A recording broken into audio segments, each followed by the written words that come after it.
Hey guys, tonight we're going to travel back in time, not to the court of Julius Caesar or some dramatic Roman battle, but to something far more pedestrian. You're a mailman in ancient Rome, with a donkey named, let's say, Minimus. You're not famous, you're not rich, and you're definitely not sleeping in a marble villa. Nope. You wake up on scratchy straw, in a roadside stable somewhere off the Via Appia, clutching a crust of last night's bread and hoping the scrolls you're delivering today haven't been nibbled on by rats. This isn't the history of emperors or senators. This is the story of you, a slightly cranky, dust-covered courier with calloused feet and exactly one change of tunic. And you probably won't survive this job for more than 10 years, what with the broken roads, irritated officials, and the occasional goose attack. But hey, at least there's scenery. So, before you get comfortable, take a moment to like the video and subscribe, but only if you genuinely enjoy what I do here. And let me know in the comments where you're listening from and what time it is over there. Now, dim the lights, maybe turn on a fan for that soft background hum, and let's ease into tonight's journey together. The first thing you notice when your eyes open is the faint, almost comforting, smell of donkey. Not awful, not great, just donkey. Minimus shifts beside you, snorting softly, ears flicking at a fly that's decided your head is the better perch. The roof beams above you groan as the morning wind stirs the thatch. Somewhere outside, a rooster who clearly doesn't know the correct time begins an argument with the sunrise. You sit up, brush straw off your tunic, and stretch your aching back. Yesterday, you rode 32 Roman miles. That's nearly 30 modern ones, if you're wondering.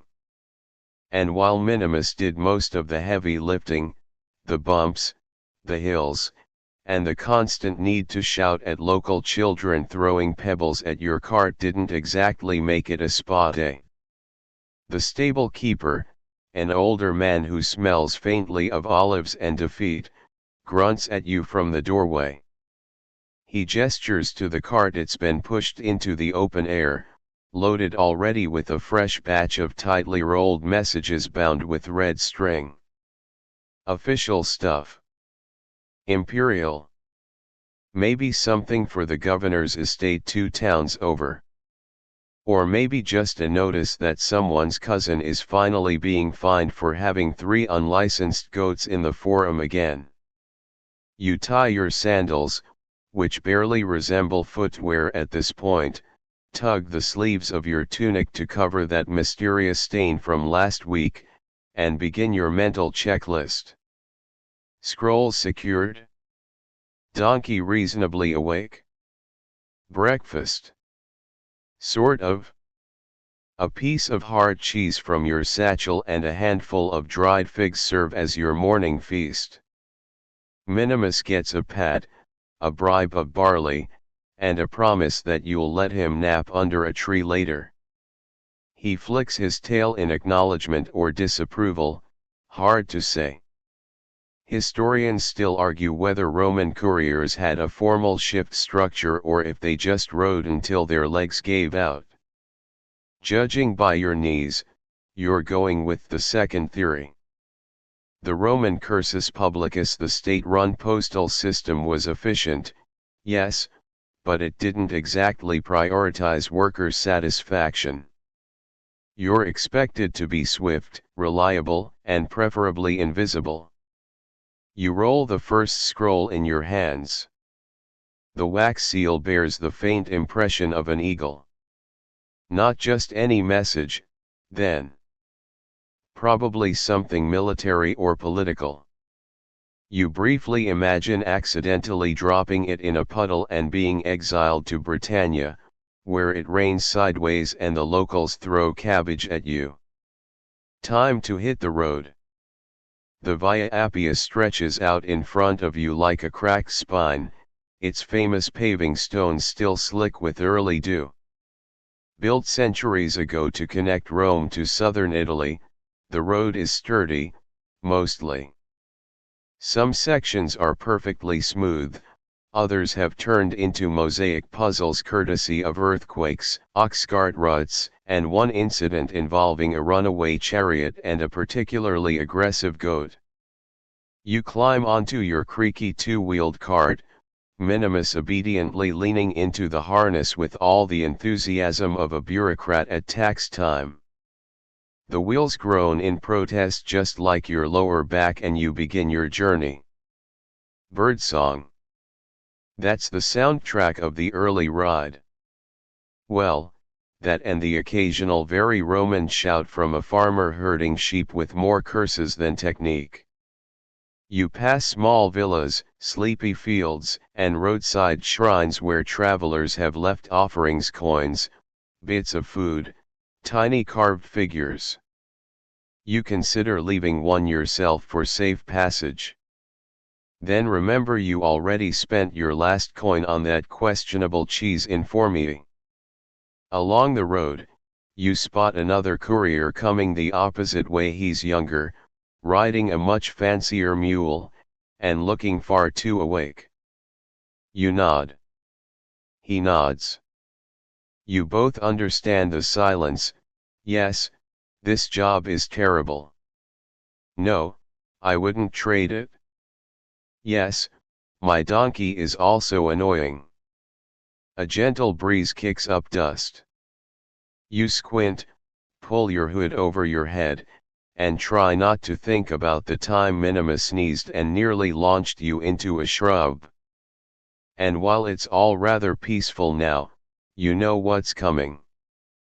The next town is 2 hours away, and the postmaster there has a fondness for checking seal integrity by holding scrolls over a candle. Not risky at all. You sigh. Minimus snorts. The good news? No rain yet. The bad news? You still have 14 scrolls, a cart with a wheel that squeaks in protest, and a donkey who will, without fail, try to eat a toga off someone's clothesline before noon. You pull the reins gently, and Minimus speeds up slightly. The day has begun. The first mile marker passes behind you. Only a few dozen more to go before you can fall asleep again in another patch of straw with the faint scent of donkey in your nose. Mid-morning creeps in like an overly familiar acquaintance, too warm, too bright, and entirely uninvited. The sun starts to press against your shoulders, just enough to remind you that Roman tunics weren't designed with UV protection in mind. You shift your weight on the wooden cart bench, which is developing splinters in places best left undescribed, and give Minimus a small whistle. He ignores it completely, trotting at his usual pace somewhere between drowsy and actively resisting forward motion. The road is livelier now. Merchants pushing carts of fish that have smelled better. Farmers with baskets of late-season fruit. A group of legionnaires headed the other way, armor clinking in rhythm like a traveling percussion section. You give them a nod. They give you nothing. The hierarchy of Roman jobs is clear: soldiers get medals, couriers get blisters. One particularly plucky child waves at you from a roadside olive grove. You wave back, then instinctively duck as a fig flies past your ear. Right, that kind of wave. The kid howls with laughter and runs. You sigh and make a note to start carrying old breadcrumbs to return the favor next time. You're approaching one of the official way stations, now immutations, to be precise. It's a modest cluster of stone buildings beside the road, complete with a water trough, a stable, and a man asleep in a chair who may or may not be in charge. You guide Minimus toward the trough, hopping down to stretch your legs while he drinks noisily and slaps the water with his nose like a smug toddler. Historians still argue whether these way stations were evenly spaced or just plopped down wherever a road inspector happened to stop for lunch. You'd argue the second, given that one particularly convenient station near Beneventum was 6 miles uphill in both directions and manned by a man who once tried to sell you goat milk that was, in fact, just water and wishful thinking. You unroll your scroll list to check off deliveries. 2 dispatches go out here, both destined for the provincial tax office. Your contact is an assistant clerk with a breath that could humble a gladiator and a fondness for over-explaining Roman tax code.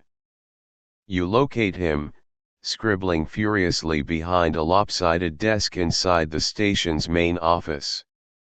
You hand over the scrolls and nod politely, but before you can retreat, he launches into a cheerful description of a new parchment formatting standard. Something about margins and minimum wax seal sizes. You zone out somewhere between triple reed quill width and parchment handling protocols.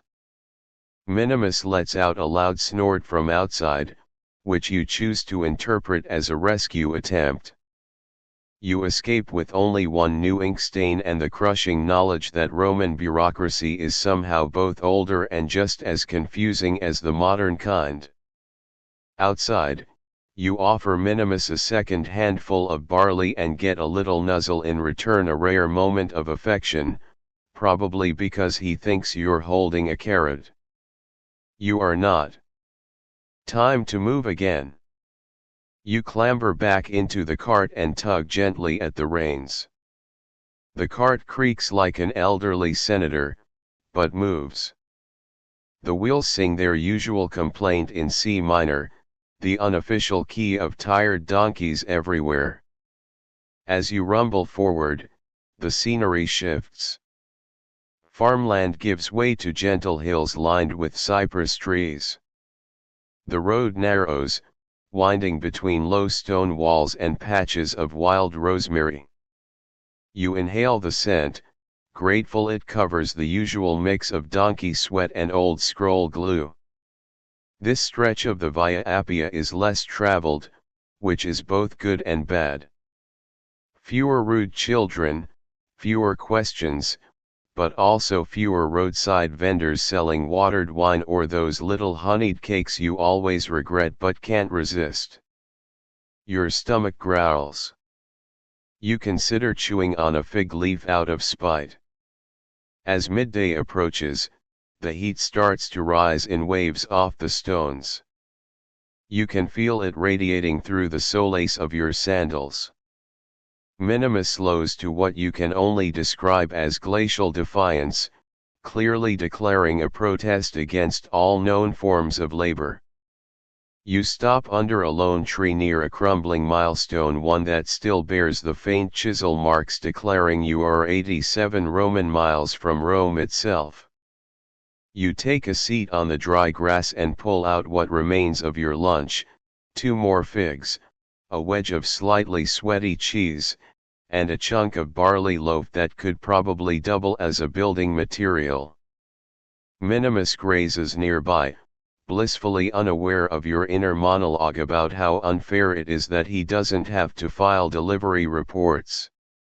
You lie back in the shade, hat over your eyes, and let the cicadas fill the silence. They're relentless this time of year, tiny winged percussionists tapping away like nature's metronome. You imagine yourself composing scrolls to their rhythm. To the governor, the bugs are too loud. Please fix. There's something calming, though, about the predictability of it all. The rhythm of hooves. The hum of insects. The warmth of the sun on your skin, filtered through branches. The knowledge that for all the complexities of Rome, the politics, the battles, the grand architecture, someone still needs to move messages from point A to point B. And today, that someone is you. Lucky you. Of course, not everything is so peaceful. You hear a rustle. Then a bleat. Then 3 sheep appear around the hill like very fluffy gladiators. One stares you down, unblinking. You stare back. Somewhere off to the side, a shepherd yells an apology in garbled Latin, chasing after the trio with a stick and a loaf of bread for reasons you can't begin to fathom. You and Minimus exchange a look. Neither of you flinches. You are Roman. You are unshaken. You are, slightly hungry again, actually. The sun begins to dip just slightly, casting golden streaks across the road ahead. You rise, brush off your tunic, and guide Minimus back into place. There are still several scrolls to deliver before nightfall, and rumor has it there's a bathhouse near the next village where they don't mind if couriers use the warm water. You're not hopeful, but you are smelly, and that's motivation enough. The cart creaks into motion again. The day presses on. You adjust your hat, steady your grip on the reins, and roll forward, ever the loyal servant of messages and mildly annoyed donkeys. The wheels grumble along as you and Minimus ease back onto the Via Appia, headed east now through a gently dipping valley. It's the kind of quiet stretch that encourages philosophical reflection or at least idle daydreaming about olives stuffed with garlic and the possibility of finding shade that doesn't come with goat droppings underneath. You glance up at the sky. The light has taken on that peculiar golden tone Romans like to pretend was invented just for their statues. The clouds are thin streaks, lazy in the afternoon air. If the wind picks up later, you'll get that perfect breeze that makes you wonder if maybe, just maybe, you're more poet than postman. Then Minimus snorts, you bounce over a pothole, and the fantasy collapses like a badly constructed aqueduct. You're passing one of those tiny hamlets, now less a village and more a loose agreement among 4 stone houses and a sheep. There's a small market stall where a woman sells date cakes and goat cheese, though neither looks particularly thrilled about their situation. A mangy dog lifts its head as you pass, then sighs back into its dirt nap. Still, your presence draws attention. A young boy runs alongside your cart shouting Tiberius. Tiberius. The proper title for a Roman mail courier, though you've been called worse. He waves a scrap of parchment at you and insists it must go to his uncle in Capua. It's probably just a doodle of a gladiator with a chicken head, but you smile and nod as if you'll take it straight to Caesar himself. You offer him a bronze as thanks for the entertainment. He beams, and suddenly the weight of your leather mail pouch feels just a little lighter. Historians still argue whether couriers like you were technically allowed to carry private messages for commoners. Officially, no. Unofficially, well, if it fits in the pouch, and you don't get caught, who's to say? As you leave the hamlet behind, the road opens up.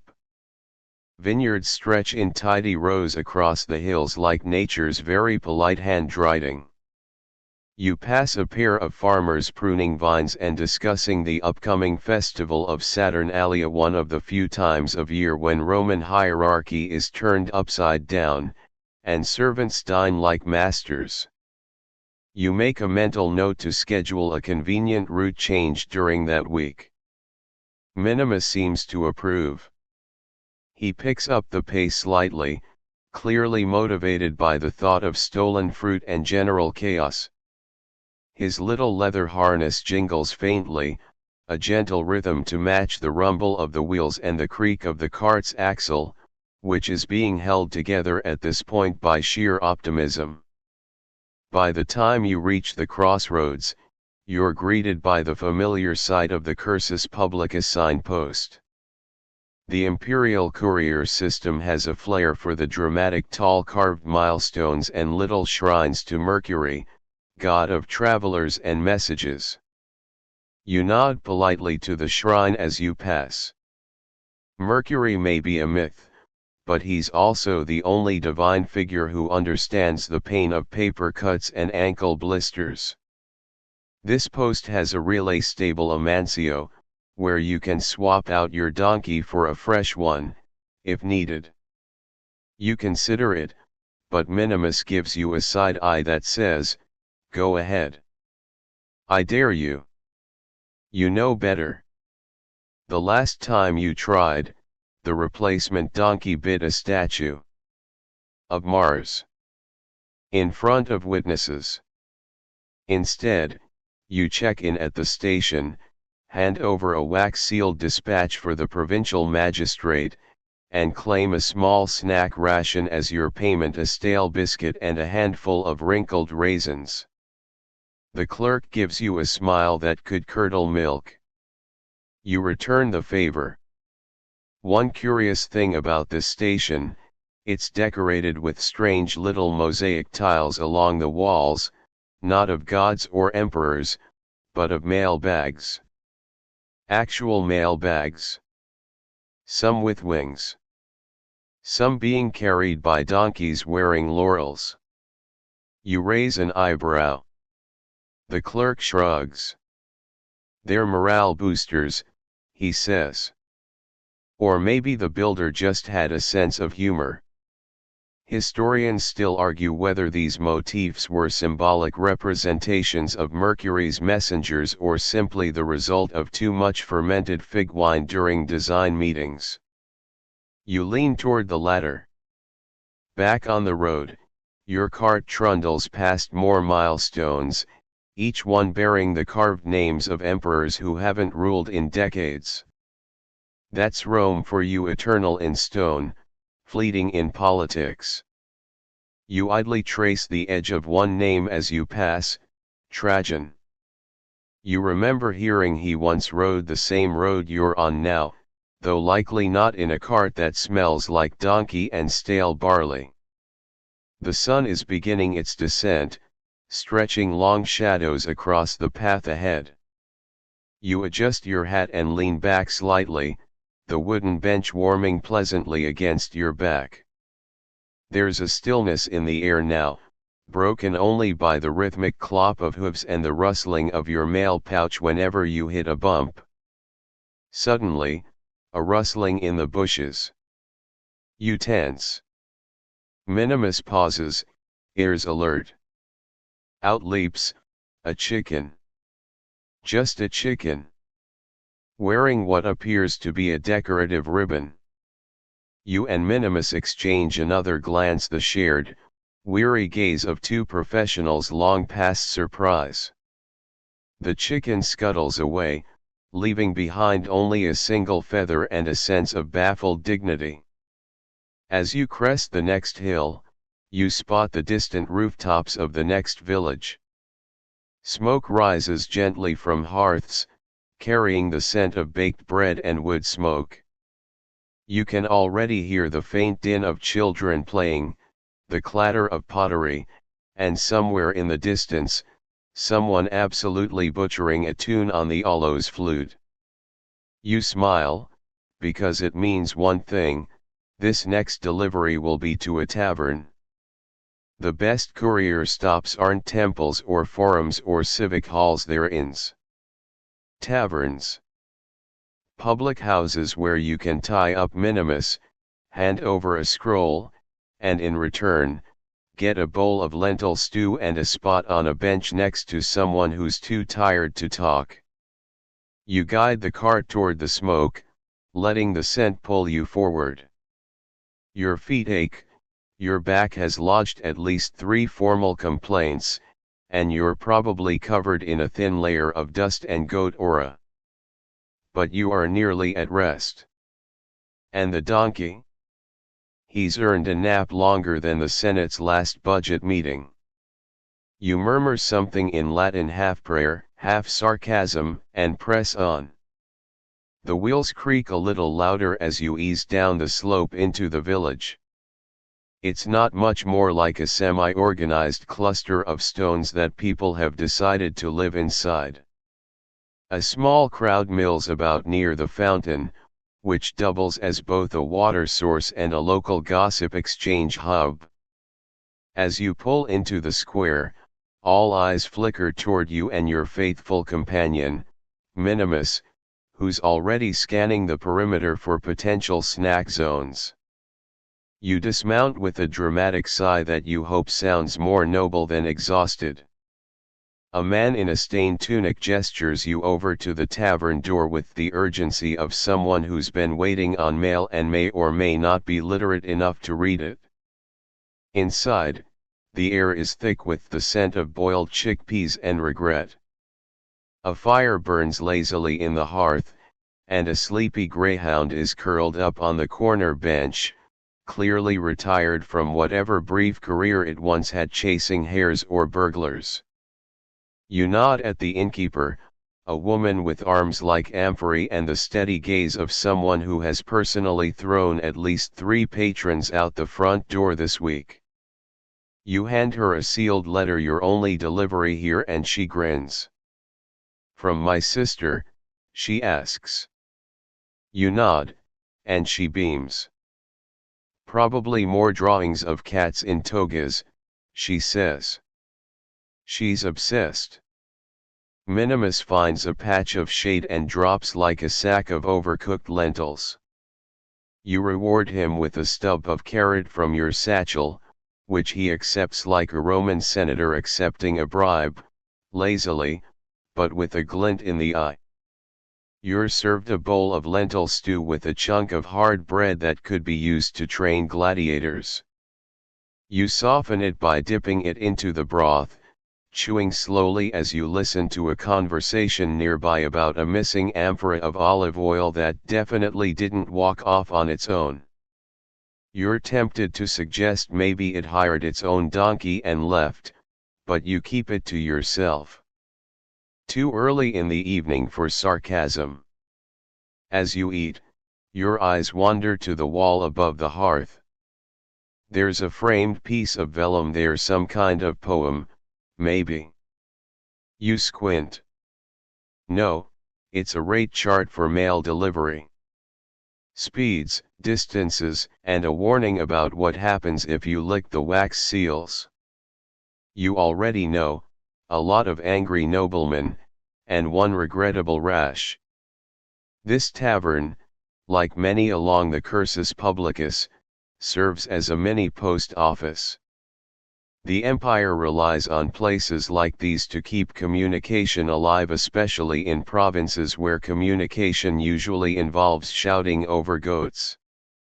Historians still argue whether these informal way stations were technically sanctioned by Rome or just part of a more organic network formed by necessity. Either way, they work. Most of the time. You finish your stew, dust the crumbs off your tunic, and rise with a groan. Minimus, always ahead of you in motivation, is already upright and stretching in that way only donkeys can, legs locked, back arched, ears flopping with disdain. Outside, the square is bathed in the honeyed light of late afternoon. A couple of children run circles around a fig tree, one of them wearing a helmet fashioned out of an overturned cooking pot. You offer them a mock salute, and the little pothead responds with a dramatic sword swipe using a very legal stick. You hitch Minimus back to the cart, double-check your mail pouch still heavy, still full of imperial gossip and scribbled Latin that will probably take 3 philosophers to decipher, and move on. The next part of the journey takes you past open fields, dotted here and there with stone markers and oddly cheerful scarecrows wearing actual stolen centurion helmets. You've learned not to ask questions. If a farmer can find a way to scare crows with state-issued armor, who are you to intervene? As you roll onward, you pass a group of travelers headed the other direction, a few soldiers on leave, a merchant carrying a suspiciously large number of sandals, and a man loudly declaring the superiority of Etruscan plumbing. You nod in greeting, exchange a few pleasantries, and keep your pace steady. One soldier asks if you've passed the checkpoint, yet apparently the road ahead has a tax collector stationed near the toll bridge. You wince. That guy again. He's not technically part of your route, but he insists on inspecting your mail pouch every time you pass. Security, he calls it. Curiosity, you mutter under your breath. Last time, he tried to read a senator's letter aloud, struggled with the handwriting, and gave up halfway through, declaring, "Probably boring anyway." Historians still argue whether Roman toll booths were primarily revenue generating, or more about asserting imperial presence in remote areas. Based on your experience, they're mostly about sitting under an umbrella, eating dates, and annoying mail carriers. Minimus picks up on your mood and starts walking slower, which is saying something for a creature whose default speed is already casual rebellion. You pat his neck, trying to stay calm. Maybe the inspector's out sick today. Or maybe he's distracted by one of those migrating performance troops. You've seen weirder things on this route, including a man doing handstands for 20 miles to win a bet. He lost the bet. His sandals never recovered. The road now takes you along a gentle incline, and your cart creaks in protest. You're surrounded by farmland, wheat rustling in the breeze, fig trees leaning lazily under their own weight, and a group of workers singing some old harvest tune that no one really understands anymore, but everyone knows the rhythm to. Minimus perks up at the scent of grapes being crushed in the distance. You can't blame him. At the next stop, you might ask for a bit of must, the sweet unfermented grape juice often given to children or people pretending not to drink wine before noon. You crest the hill just as the sun dips lower, casting a long golden beam across the road. The toll booth is in sight now, complete with a canopy made from repurposed sails and a man lounging beneath it with the air of someone who believes toga wrinkles are beneath him. You groan. He sees you. He waves. You try to look like an entirely different mail carrier. No luck. Well, he calls. If it isn't my favorite donkey mail service. You roll your eyes so hard they might qualify for a tax deduction. Still carrying secrets and scrolls, are we? He adds. You open your pouch slightly and let him peek. He sees a delivery manifest, a weathered shopping list, and a sketch of someone's cat wearing laurels. He nods, pretending to understand the importance. Carry on, courier, he says with a wink. Minimus lets out the loudest, most disdainful snort of the day. You ride past, straight-backed and dignified, well, as dignified as one can be while bouncing in a donkey cart full of gossip and leftover stew smells. Behind you, the tax collector hums a tune, completely unaware that his sandals are untied. You don't tell him. The road narrows slightly as you leave the toll behind, winding through a cluster of trees that lean in like they've been eavesdropping on travelers for centuries. The air cools under their leafy canopy, and you welcome the shade, especially since the sun's been baking the back of your neck like it's preparing flatbread. Your satchel still thumps lightly against your hip, filled with papyrus scrolls, wooden tablets, and the occasional sealed pouch of coins wrapped so tightly you wonder if even the gods could get into it without a knife. These aren't your everyday "Hey, Mom, I'm alive" notes. Some of these are official correspondence, imperial orders from Rome itself, messages between governors, bureaucratic demands with enough pompous Latin to make your donkey roll his eyes. And here's the thing, they're sealed. Not just tied with string and called a day, oh no. These are secured with blobs of wax, carefully stamped with official insignias. It's the ancient version of tamper-evident packaging, but with more drama. One crack seal and suddenly you're suspected of treason, sedition, or worst of all, reading someone's really boring tax memo. You pause under a fig tree for a sip of water, glancing into the satchel like it might suddenly bite you. The largest scroll is marked with the imperial emblem, a winged thunderbolt. Someone in a toga with a higher salary than you will be very upset if that one gets dusty. You tuck it deeper into the bag with care, brushing off a fig leaf that had the audacity to land on it. Up ahead looms the next post station. It's not much more of a walled yard with a wooden shelter, a few nervous chickens wandering around, and a boy with a bucket eyeing your donkey like he's about to become part of the staff. This is one of the many mutations along your route: basic horse swapping, donkey watering outposts where you can rest, recharge, and, if you're lucky, not get questioned by the local military liaison. You dismount and lead Minimus toward the trough. The boy, apparently emboldened by your dust-covered tunic and air of reluctant authority, salutes you in a way that's meant to be respectful but mostly resembles someone swatting flies. "Official business?" he asks, peering at your satchel. You nod. He nods back.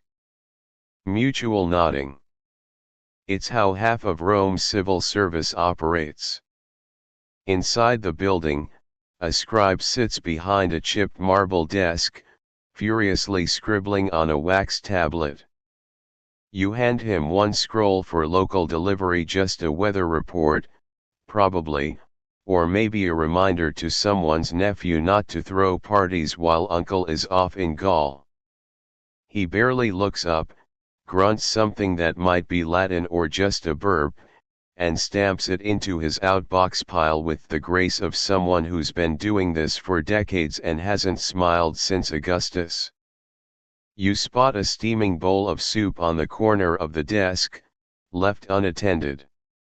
The smell hits you instantly: tepid goat, possibly flavored with something green, and the unmistakable hint of overcooked barley. Your stomach growls. You haven't eaten since that lentil-and hard-bread masterpiece a few miles back. The innkeeper sees your glance and waves you toward the small hearth. "We've got more," she says. "Unless the tax collector's already picked it clean." You ladle a portion into a chipped bowl and sit on the worn stone bench outside, letting the warmth soak into your bones. Minimus munches noisily nearby on what might have once been hay, now more straw than substance. He doesn't complain. You don't even notice the stranger sitting beside you until he speaks. "Those seals in your pouch," he says, nodding at your bag, "are more valuable than all the coins in the governor's house." You blink, startled, nearly drop your spoon. "Don't worry," he adds, smiling faintly. "I'm a historian." Of course he is. He introduces himself with a name long enough to require its own scroll, then launches into a monologue about Roman security practices. Apparently, some messages, especially military ones, were written in cipher, disguised as shopping lists, or even hidden inside hollowed-out sticks. He tells you that some scrolls were scented with perfume, either as a status symbol or a way to track if anyone had opened them, or just to make them smell less like donkey. Historians still argue whether these olfactory scrolls were practical or just pretentious. You nod politely as he rambles on, sipping soup and trying not to fall asleep mid-nod. He says something about Pliny the Elder, wax tablets shaped like fish, and a scandal involving a love letter disguised as a grain shipment. You decide then and there that you're adding scroll spy to your imaginary resume. After the lecture ends, or rather, pauses long enough for you to escape, you get up, stretch your back, and thank the innkeeper for the soup. She hands you a piece of soft cheese wrapped in fig leaf and winks. "Road snack," she says. "You'll need it." Back at the cart, Minimus gives you a look that clearly says, "What took you so long?" He snorts at the historian as you climb aboard. "Careful," you whisper to your donkey, "he might give you a full lecture on ancient hoof care." You guide the cart back onto the road, bumping past the station gates as the sun begins to dip lower on the horizon. The shadows stretch longer now, and you know the evening traffic will pick up. Other messengers, merchants, and travelers trickle along the Via Publica in both directions, some riding, some walking, some leading carts even rattlier than yours. You pass another courier going the opposite direction, both of you giving the classic barely a nod greeting of postal workers everywhere. You wonder what his load contains: orders for troop movement? A grocery list from a senator's wife? More likely, an urgent message reminding someone to send figs before the emperor throws another fit. As the road opens up again, a flock of birds rises from a nearby olive grove, scattering into the pink-orange sky. You hear the faint rustle of a flute somewhere far off, maybe a shepherd playing for his sheep or a bored teenager trying to impress a goat. The cart rocks gently. Minimus walks steady. The scrolls shift slightly in your bag, their secrets sealed tight and their fate resting on the bouncing rhythm of donkey hooves and your own stubborn dedication. You hum to yourself, a tune you half remember from a tavern in Capua. The air smells like crushed thyme and road dust, and the first stars begin to show their pale shimmer overhead. The letters aren't just ink on papyrus. They're connections, responsibilities, lifelines. A whole empire held together by dusty feet, grumpy donkeys, and wax seals no one dares break. And you? You're right in the middle of it, riding the line between messenger and myth, with a bag of scrolls and a cheese snack in your lap. Not bad for a day's work. You've just passed a crossroads where two columns of ants are engaged in some kind of organized military maneuver. Your donkey, Minimus, sidesteps with theatrical concern as if a few insects could ever threaten his thunderous trot. But then you hear it: music. High-pitched, frantic, and, frankly, way too cheerful for how tired your feet feel. You squint down the road. There it is, a religious procession. Bright fabrics flutter in the breeze, children run ahead scattering flower petals, and a group of flute players march sideways, yes, sideways, so they can keep eye contact with the statue of the goddess Cybe being wheeled along like a celebrity on a parade float. Behind her, a trail of dancers twirls in rhythm, and temple acolytes chant a hymn that repeats about 3 phrases over and over again. You're pretty sure one of the verses is about milk. Maybe sacred milk. You let out a groan that sounds suspiciously like Minimus when you forget to pack his carrot. Because you know what this means. You're not getting through any time soon. A cluster of temple guards wave at you with decorated staffs, motioning for you to back up. One of them leans in and says, "Sorry, traveler." The goddess prefers no wheel ruts near her divine sandals. You raise an eyebrow, but nod like a professional. This is Rome, after all, where bureaucracy and religion walk hand in hand, especially if it means slowing traffic. So, you pull your cart onto a side path, letting the whole thing pass. It's not the worst detour you've had, but it is the most musical. You watch the procession in slow motion. A man dressed as a tree tosses lavender into the air. Someone else is wearing what might be a lion costume or maybe just a goat with ambition. The goddess's statue sways ever so slightly as her bearers try to avoid a pothole, and for a moment you consider whether this whole ceremony might be part of an ancient traffic conspiracy. Still, you can't help but be slightly captivated. Historians still argue whether these elaborate public religious events were genuinely spiritual, or more like mandatory street theater to keep the citizenry loyal and distracted. Either way, it's working. The crowd's mesmerized, and honestly, so are you. You sit beside Minimus on a rock, munching on that fig-wrapped cheese the innkeeper gave you earlier. It's tangy and sticky and just soft enough to feel vaguely luxurious. You offer Minimus a bite, and he chews it with the solemn dignity of a donkey raised among patricians. He probably has stronger opinions about religious parades than you do. While you wait, a couple of elderly women shuffle up beside you, shielding their eyes with wide scarves. "What's the delay?" one asks. "Sahib," you say. Again, the other groans. "That statue's been through this town 5 times this month." "She really gets around," you reply. The first woman chuckles and nudges her friend.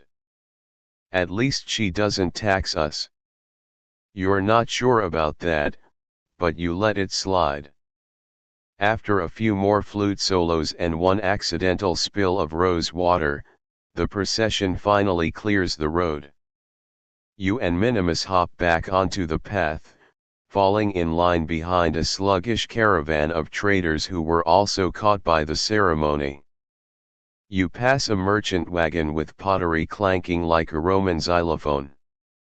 The merchant, sunburned and half asleep, waves lazily at you and says, "Miss the goddess, eh?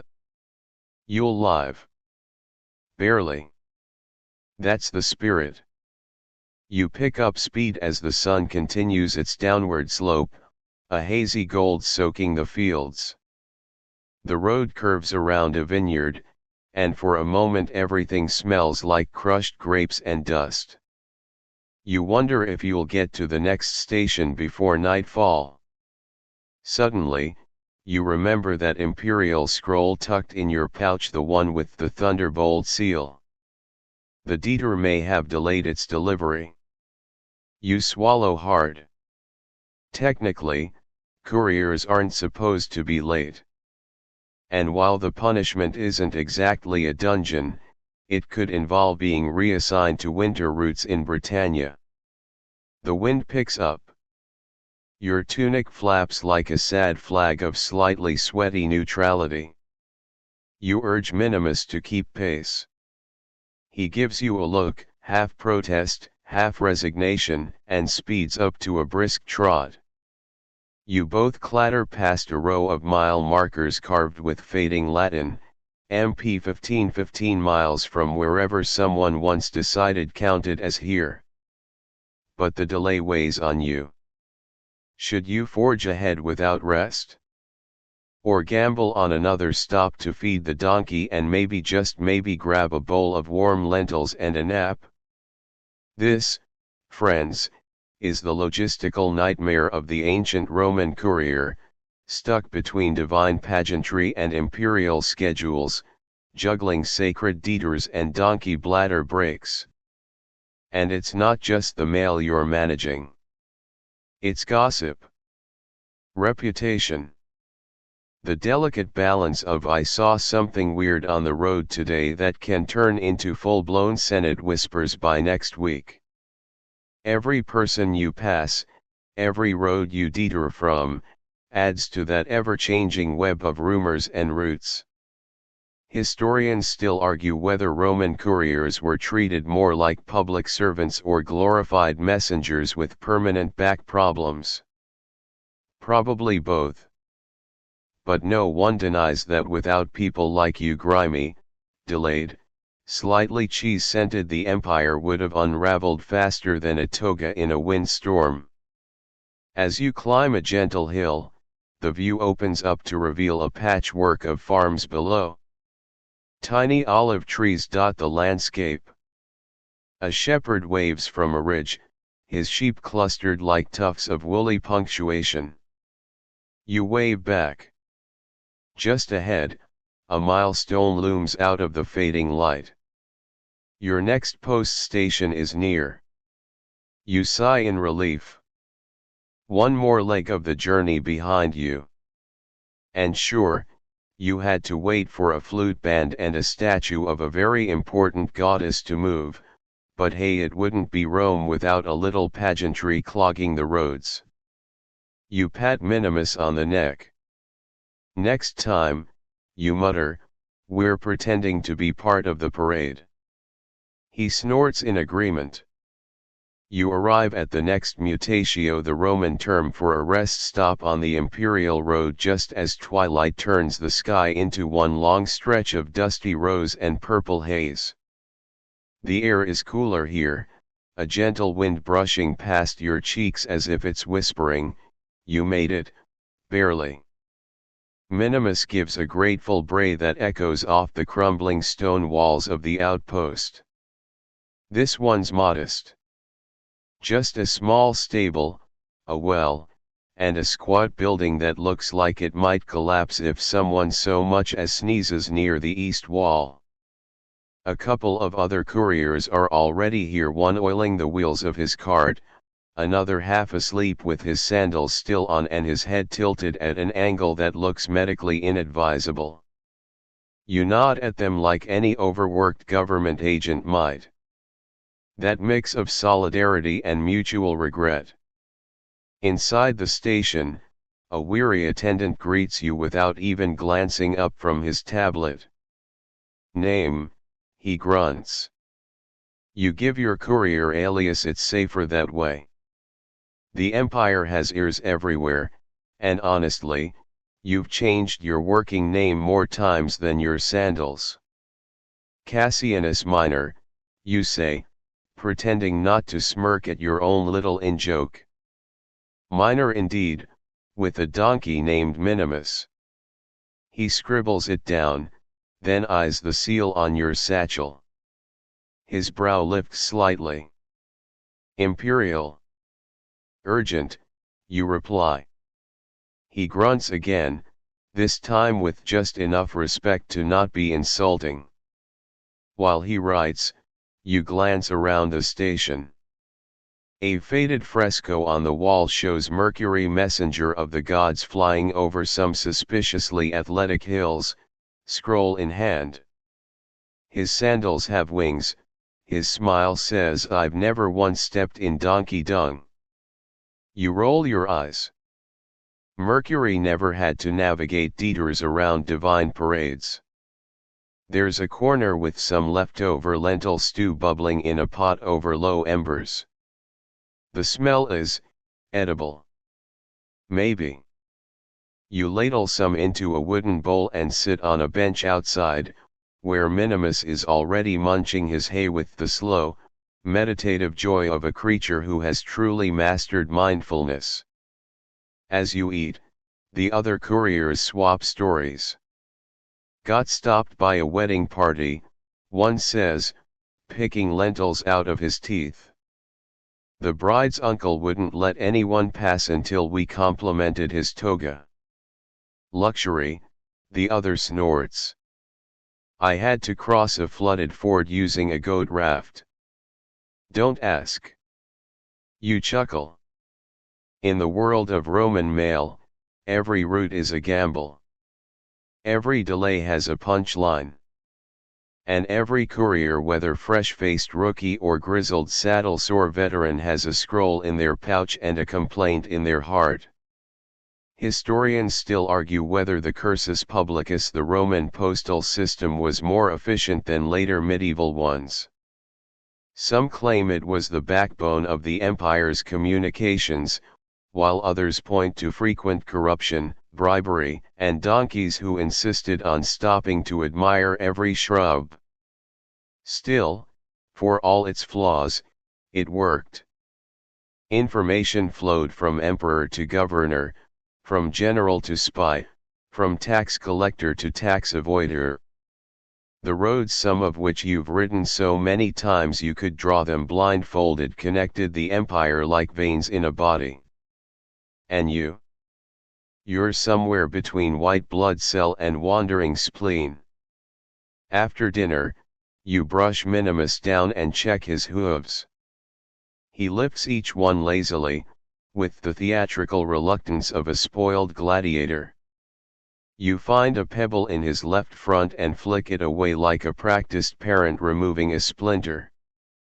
He huffs in gratitude. Night has fallen now. The sky is scattered with stars, those same distant points your Babylonian counterparts once used to track time and crop cycles. You wonder what they'd think of your life racing through provinces, dodging holy processions, making just enough coin to afford second-rate sandals. You lie back on the grass, staring upward. Somewhere, not far from here, someone else is lighting an oil lamp to read a scroll you delivered last week. Maybe it's full of orders. Maybe it's a love letter. Maybe it's just someone asking their cousin in the next province over to please return the borrowed goat already. You're part of that thread. Even now, beneath the vast Roman bureaucracy, beneath the grandeur and laws and myths, there are people. And you're helping them stay connected one rickety mile at a time. A bat flits across the stars. Minimus lies down beside you, his breath slow and steady. A faint snore from the other courier drifts through the air like a lazy flute. The station attendant brings out a blanket without a word. You nod your thanks, drape it over your shoulders, and close your eyes. Not to sleep, at least not yet. You still have another leg to ride tonight. But for now, just a moment. You're a Roman mailman. With a donkey.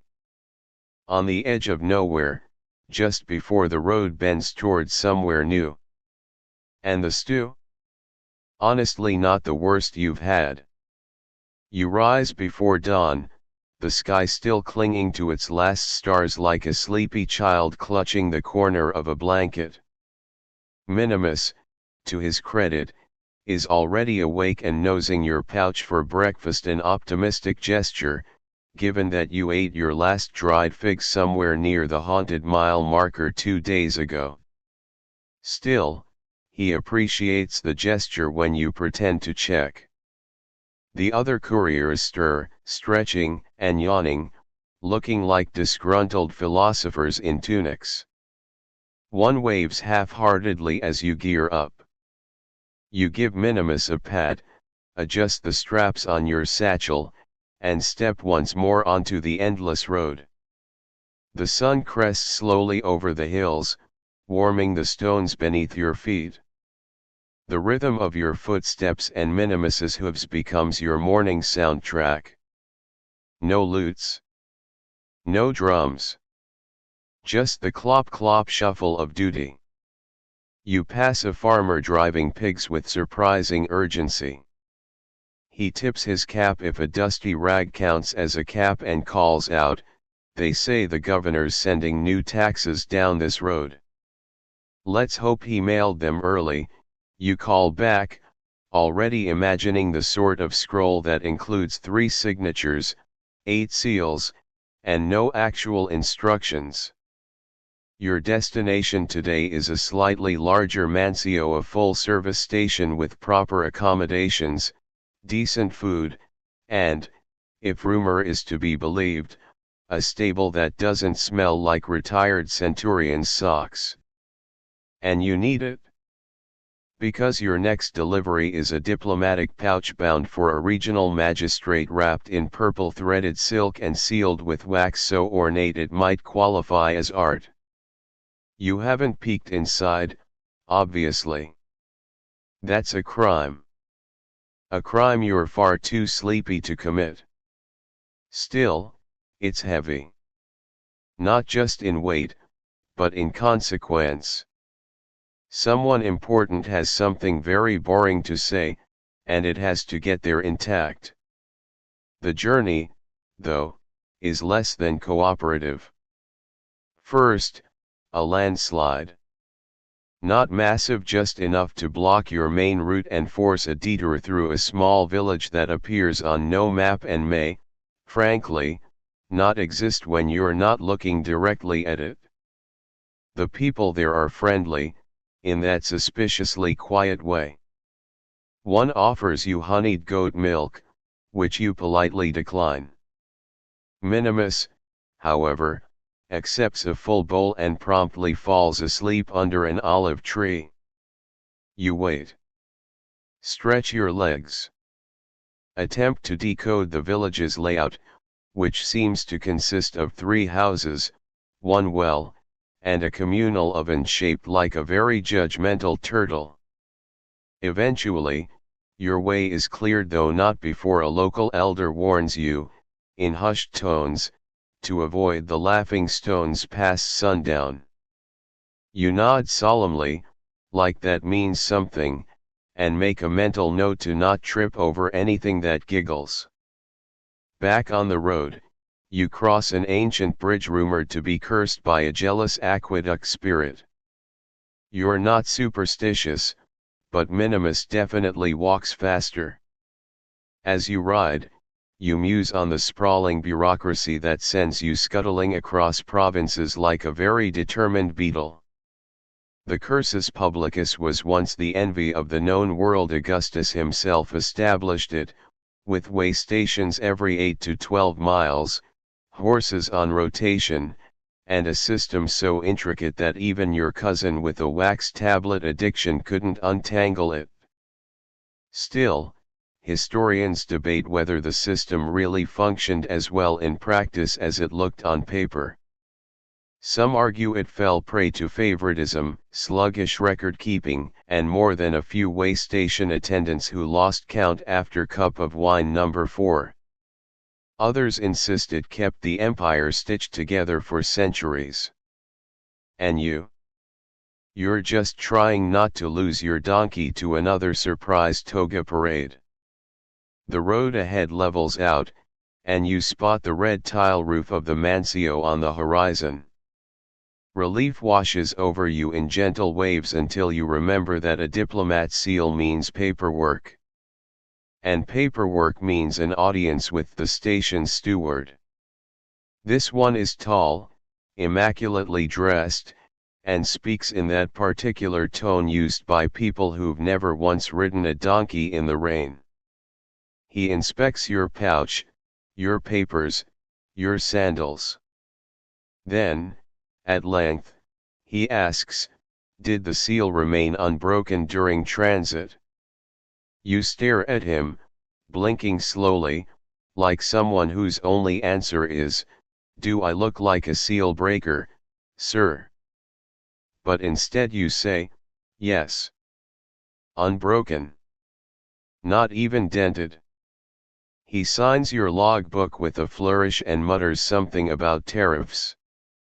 Inside, the mansio is almost luxurious.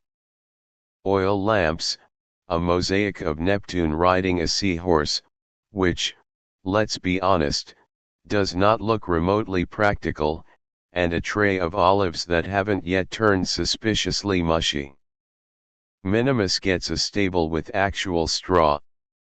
You get a cot with a view of the courtyard. You both agree this is the best day of the week so far.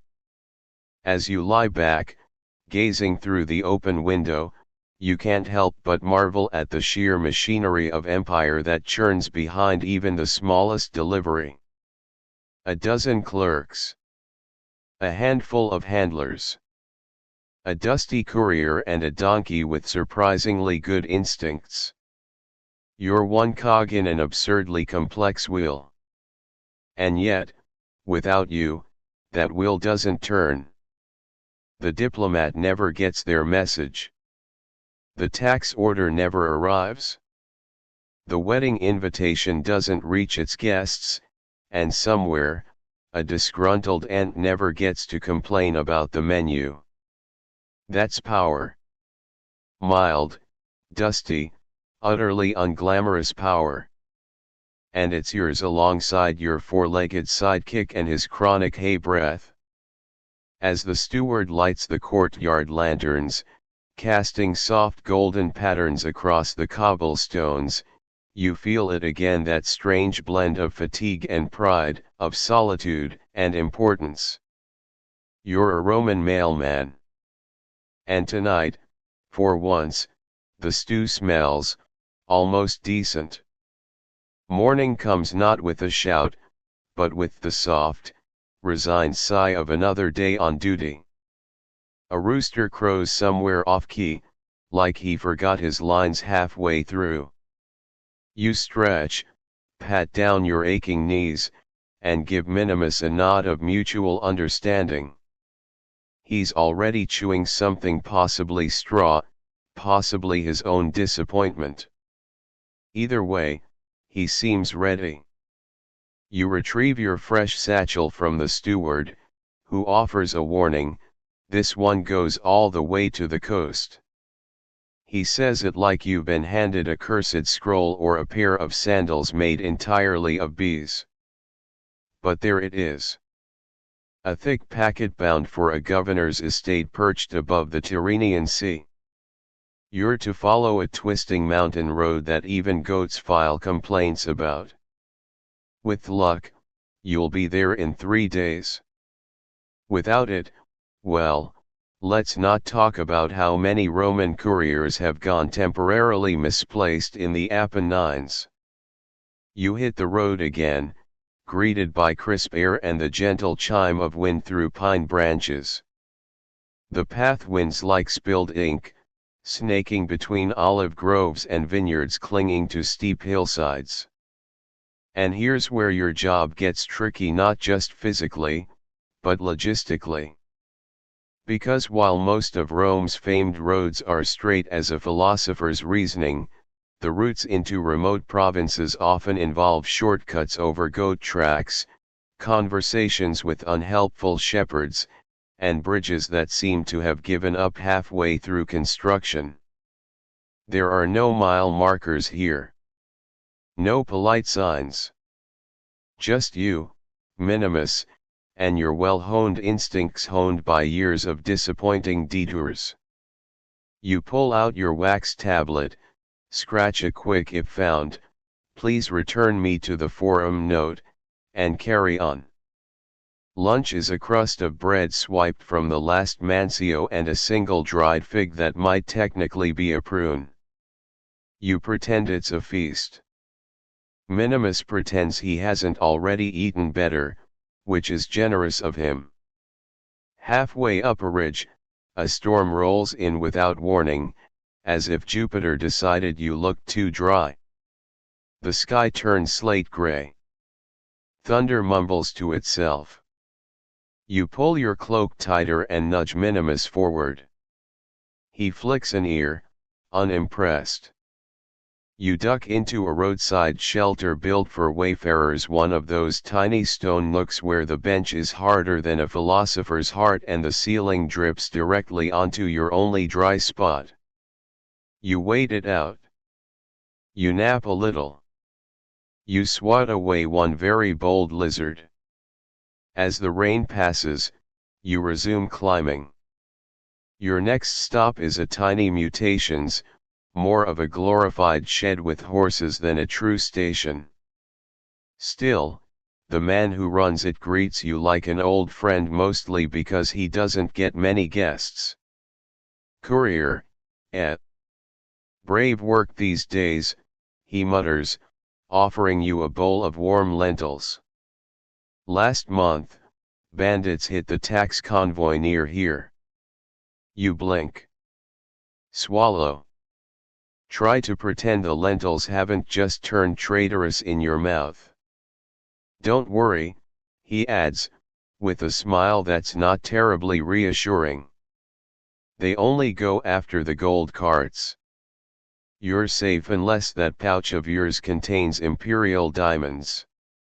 You chuckle nervously and subtly tuck the packet deeper under your cloak. After dinner, you swap stories. He tells you about a runaway senator's son who once tried to disguise himself as a post rider. You share the tale of Minimus eating a prefect's ceremonial sash by accident and how, technically, it made him a senator for 5 minutes. You sleep on a mat of reeds and hope the local rodents are feeling introverted.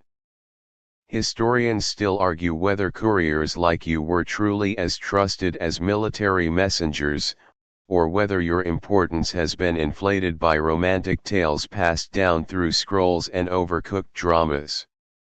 Some records suggest you had status equal to minor officials, while others paint you as glorified errand boys with sore feet and no voice in matters of state. But as you trudge onward the next day, weaving through cypress groves and rocky outcroppings, you don't need historians to tell you how vital your role is. Each message you carry can shift a policy, avert a scandal, or summon legions. And all of that rests on your shoulders and your donkey's exceptionally stubby legs. The coastal air begins to hint at salt and distant fish markets. You breathe it in, imagining yourself not as a courier, but as a weary sea captain nearing port. You strike a dramatic pose. Minimus, unimpressed, stumbles on a loose pebble and nearly topples you into a bush. So much for theatrical entrances. The road dips into a shaded valley, and you hear the distant sound of lyres, or perhaps just someone very optimistically plucking a string and hoping for the best. A group of children runs past, chasing a hoop with sticks. One stops to gawk at you.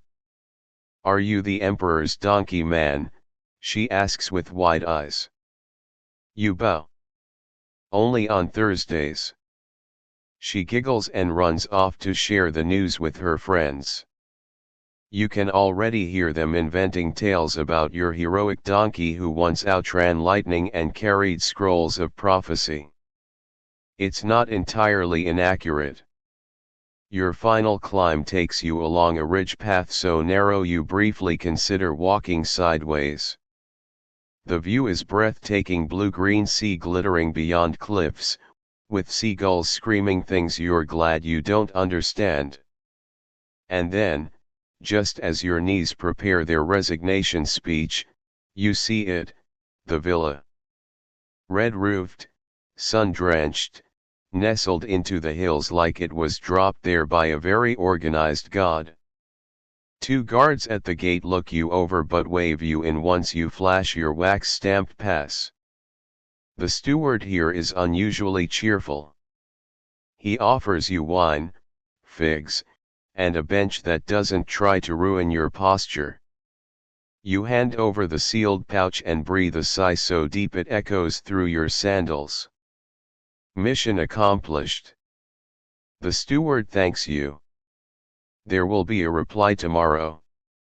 You'll take it back. You don't answer right away. You glance at Minimus, who is already making eyes at a patch of clover near the stables.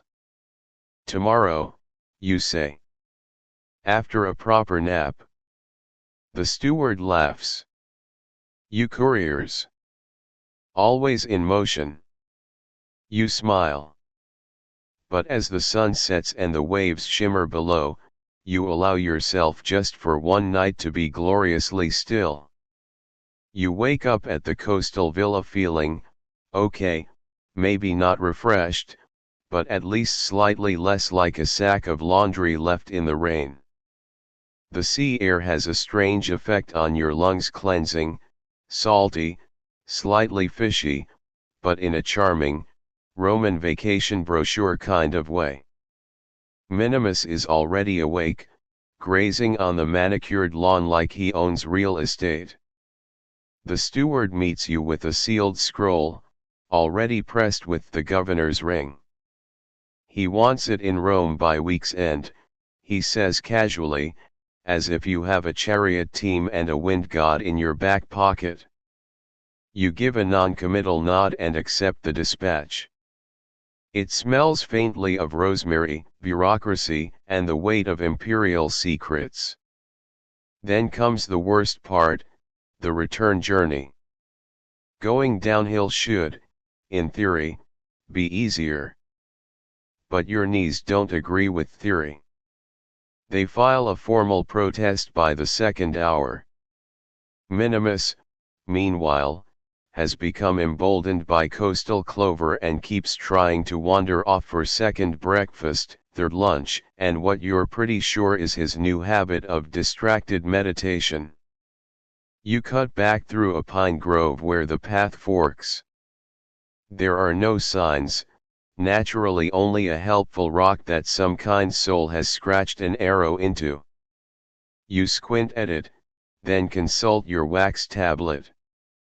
Was this the route you came up on? Or was that the one with the moody cow and the shoe-thieving goat? You choose left. Because left feels right. It's a very courier sort of logic. And here comes the part of the job that never makes it onto the official records, the odd encounters. Because no matter how focused you try to be, Roman roads attract eccentrics like bathhouses attract gossip. First, it's the elderly pot seller perched at a crossroads, insisting on showing you his full inventory even though you explain twice that you are literally holding state secrets and cannot, in fact, carry a full amphora of wine jugs on your back. He nods solemnly. Then offers you a discount. You decline. He gives Minimus a fig anyway. Then it's a troupe of traveling actors putting on an impromptu performance of the 12 labors of Hercules with a cast of 3 and one particularly loud chicken. You pause just long enough to see the guy playing the Hydra accidentally tangle himself in his own scarf and trip over the chicken. Minimus snorts. You applaud politely. The road flattens out by late afternoon, and you find yourself crossing a wide valley dotted with small villas and terraced farms. Somewhere in the distance, a group of boys is reenacting a gladiator battle with sticks. You hope none of them grow up to be senators. You make it to a half-forgotten mansio by twilight. It's quieter than most, only one scribe passed out on a bench, and a cook who seems suspiciously interested in your donkey's hooves. Still, the stew is warm, the wine weak, and the beds only moderately infested with whatever Roman bedbugs looked like. As you soak your feet in a cold basin, you overhear a traveler grumbling about delays. Letters from Gaul are taking weeks. The whole cursus system's falling apart. You smile to yourself and resist the urge to tell him that the Gaulish courier he's complaining about once slept in a barn with an angry goose and delivered a wax tablet using only elbow grease and sarcasm. Because yes, you know the real side of this job. The sore muscles, the rainstorms, the endless kilometers walked in sandals that have developed personalities of their own. Historians still argue whether the cursus publicus, the state mail system, was ever truly efficient. Some say it was the logistical marvel of its time, rivaling anything built by future empires. Others claim it was full of corruption, delay, and underpaid writers who sometimes delivered love notes instead of legal orders, either by mistake or for sport. The truth, as always, probably lies somewhere between a scroll and a donkey's bray. And speaking of donkeys, Minimus has discovered the stable's water trough and now refuses to leave. You promise him a plum tomorrow. He demands it in writing. You agree, then whisper conspiratorially that you don't even have a plum. He grunts.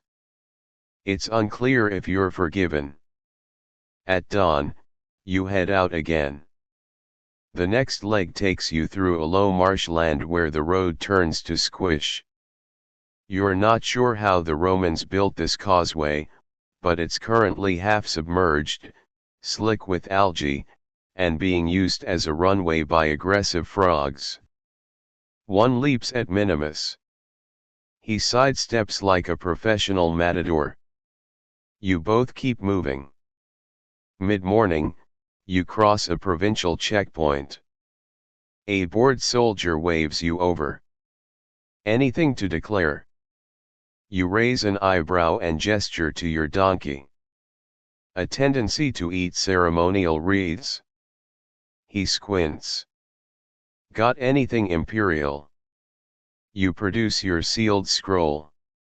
His eyebrows rise, and he steps back quickly.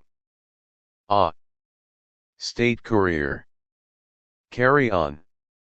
The moment you're out of earshot, you and Minimus share a knowing glance. That scroll might contain nothing more than a polite argument over fishing taxes. Or it could be an invitation to reassign a senator to a swamp province as punishment for sneezing during a feast. You'll never know. You don't want to know. The point is, it's not your job to interpret. Just to deliver.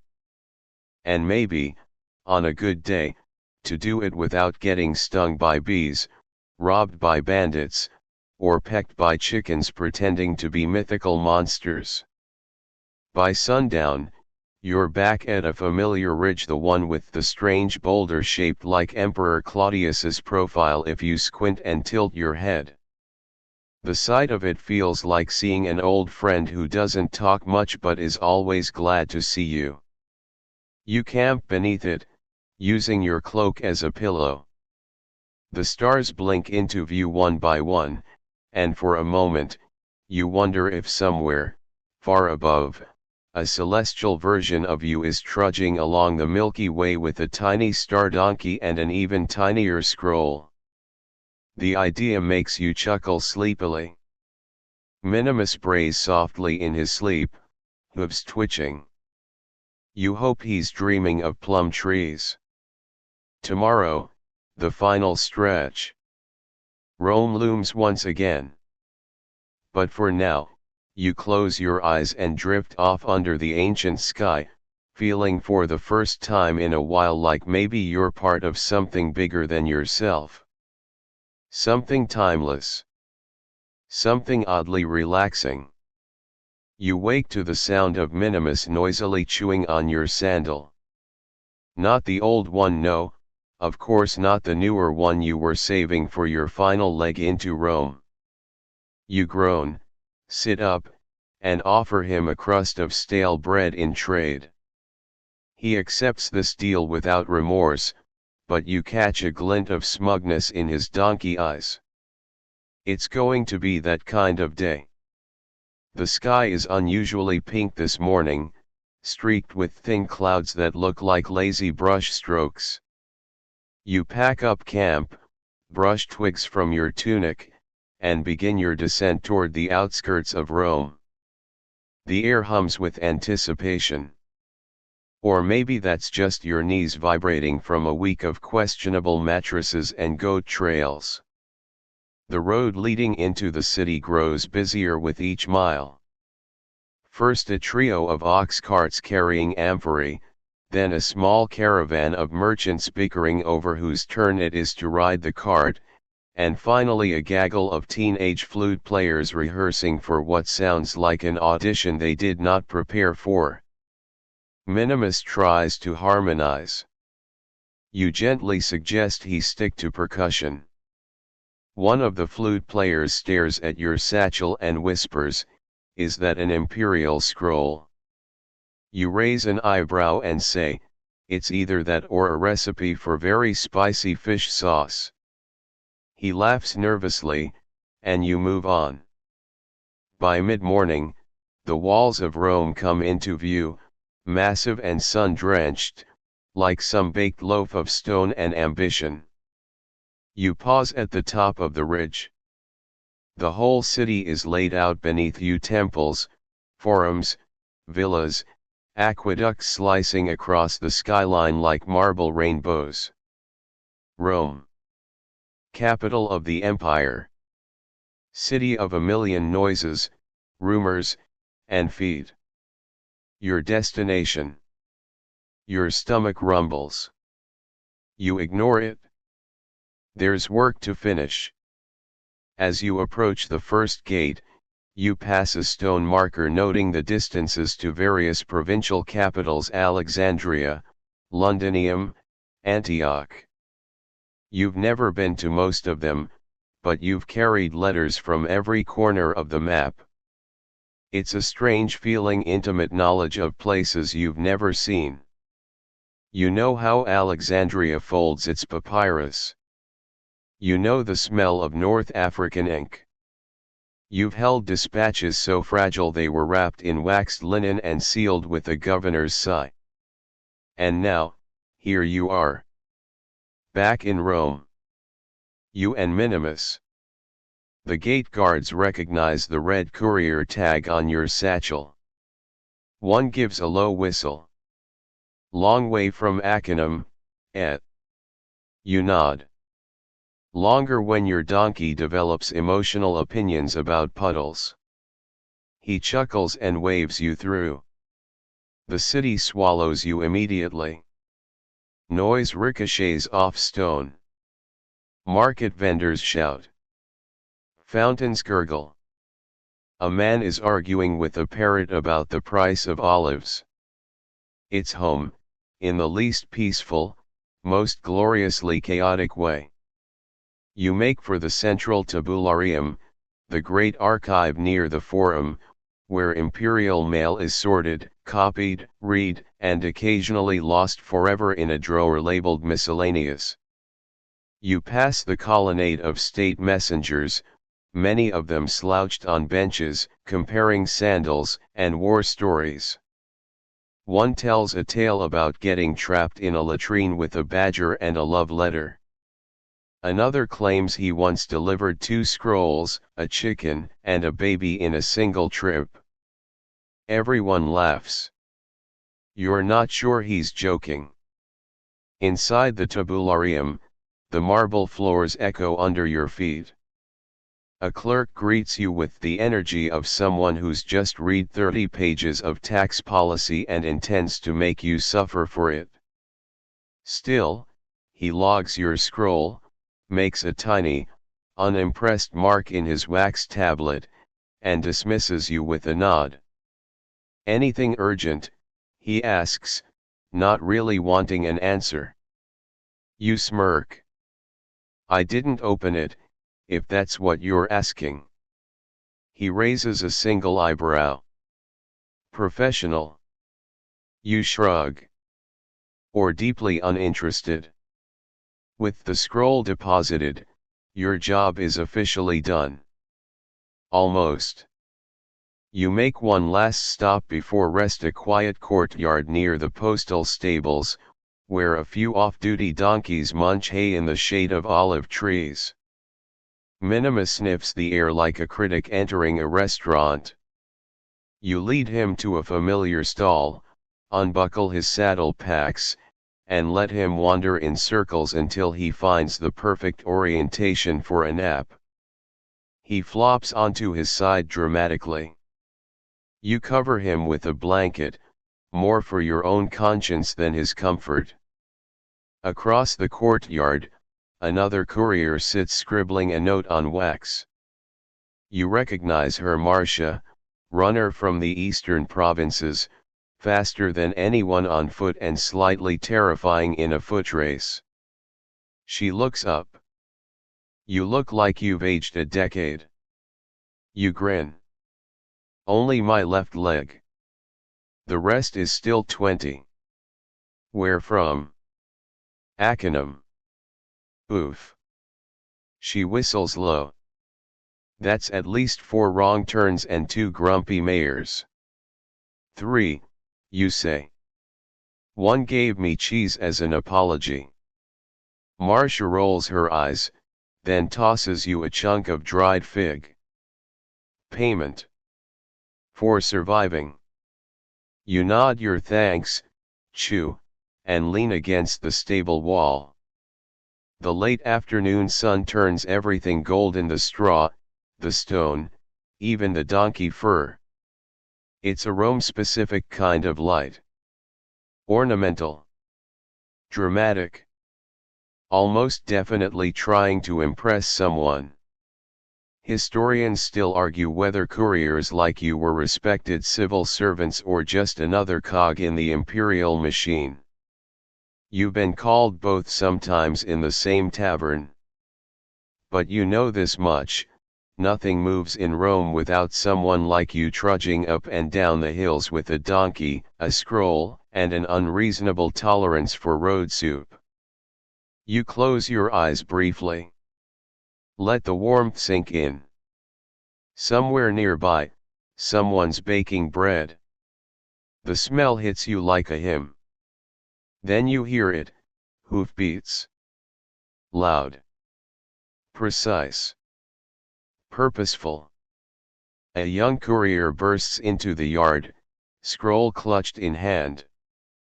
Urgent, she shouts, scanning faces. I need someone heading west. Valsinii. You groan. Marcia grins at you. Looks like your donkey just got a second act. Minimus groans louder. But you're already standing. Stretching. Shaking dust from your tunic. Because this is the life of a Roman mailman. There's always one more scroll. Always one more sunset to chase. And maybe, if you're lucky, one more plum to bribe a donkey with. You don't even get a proper nap. Minimus, of course, gets 3, one of which he takes standing up, while chewing slowly and thinking about his life choices. But you're back on your feet, chasing down your new assignment from the Valsinii-bound courier with only half a fig and half a plan. The new scroll sealed with dark blue wax, a rarity, meaning it likely comes from someone with just enough authority to demand urgency, but not quite enough to have their own personal pigeon service. You turn it over in your hand. Lightweight. Probably a policy update or a request for some ceremonial spoons. You've carried weirder.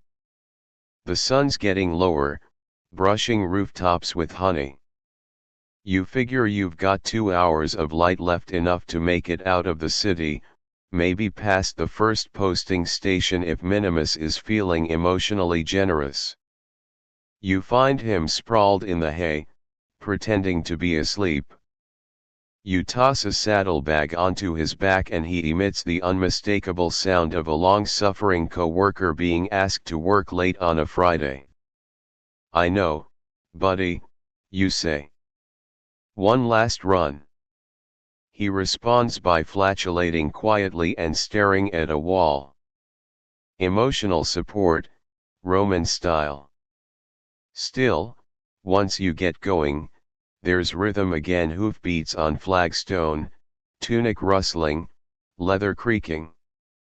It's a low-grade lullaby for road-weary couriers.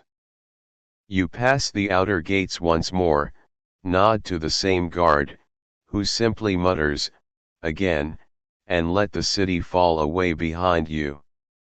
This stretch of road, the Via Cassia, is smoother than most. It's been maintained recently, maybe for a senator's summer visit. You spot the fresh gravel and wonder what strings had to be pulled to get that approved. Historians still argue whether Roman road repairs were based on practical need or well-placed bribes. From your experience, it's probably both, and also how many peacocks the governor owns.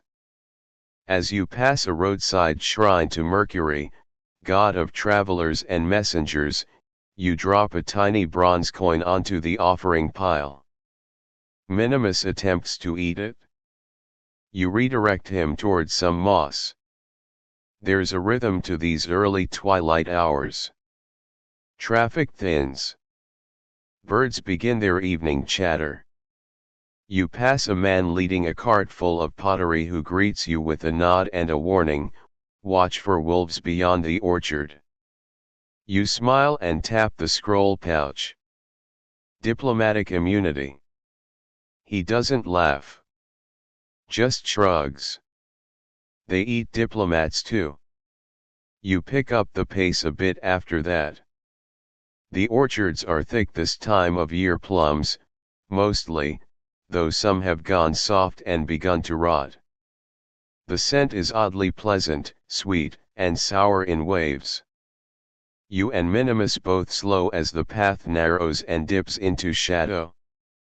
The fading light makes it harder to see ruts and roots. You feel them more than you see them, in your knees, in your teeth. It's in this hush, the half-light, half-silence, that your mind begins to wander. You remember that one letter you carried to an exiled poet on the coast, who paid you in a seashell and tears. Or the time a senator's daughter pressed a secret note into your hand with the wink of a conspirator. You never opened it. Never needed to. The weight of certain scrolls tells you more than the words ever could. Minimus trips slightly on a root, recovers, and snorts indignantly as if the forest had personally insulted him. You pat his neck. We're almost to the post station. Just then, the sound of rushing water rises to your left. The stream that marks the halfway point to Valsini's outer villa district. You remember this place, the rocks still wear moss like old togas, and there's a tree with a curve so perfect you once mistook it for a sculpture. You pause. Let Minimus drink. Refill your own flask from the stream. Cold, clean. Bracing in a way that makes you briefly consider a full bath, then dismiss the idea immediately. That's future use problem. You press on. As night fully falls, the moon rises just a sliver, but enough to silhouette the next posting station up ahead. It's a simple affair, a low building with smoke rising from its chimney, a few stables, and a bored boy poking embers in a fire pit. He sees you and waves. Courier. You nod. En route to Valsinii. He gestures toward the stable. Got fresh mules, if your partner's done. Minimus stares at him with the full force of ancient donkey judgment. You grin. He insists on finishing what he starts. The boy shrugs. Suit yourself. I've got leftover lentil mash and some beet vinegar if you're hungry. Which sounds suspiciously like a punishment, but you're starving, so you take it anyway. Inside the posting station, you find the usual clutter: maps, spare tunics, half-written messages, and a list of recent scroll deliveries on a wooden slab. You spot your own name from 2 weeks back and draw a tiny doodle of Minimus next to it. No one's going to stop you. You're technically government property, after all. You eat fast, feed Minimus slower, and rest even slower still, just long enough to shake off the worst of the stiffness. The scroll waits, tucked in your satchel like a promise. You run your fingers over the seal again and wonder, not for the first time, what it says. Historians still debate whether couriers truly never peaked. But then again, none of them had to haul secret correspondence past wolf-prone orchards while being judged by a donkey with trust issues. You stifle a yawn. Just a few more miles. You step outside again into the crisp night air. Stars blink overhead, more vivid now without the haze of Rome.